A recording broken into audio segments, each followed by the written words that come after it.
லட்சுமி அழுதுகிட்டு வர? என்னடி விஷயம்? பத்தாக்கா என்கிட்ட 2 கோழியுமே காணாமக்கா. என்னடி சொல்ற? காலையில எரை போட்டுதாக்கா வயலுக்கு போனேன். வந்து பார்த்தா எல்லா கோழியும் இருக்கு, அந்த 2 கோழியை மட்டும் காணா. வள்ளி வீட்டிலேயே இன்னைக்கு கறி குழம்புன்னு சொன்னா மல்லி போட்ட போடாதே இருக்குமோ? நானும் தெரு தெருவா தேடுறேன்க்கா, காணாமக்கா. ஏண்டி உமா, அந்த கோழியில இந்த கோழியா இருக்குமோ?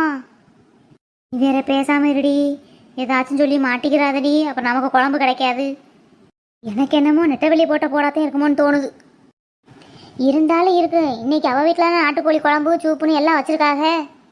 லட்சுமி எங்கிட்ட ஆச்சும் தெரியும், வந்துடும், பயப்படாத அக்கா. எனக்கு என்னமோ திரும்ப வரும்னு தோணலக்கா.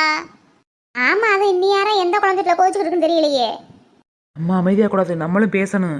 இல்லைன்னு வச்சுக்க நம்ம தான் திருடுறோம்னு சொல்லிடுவாங்க.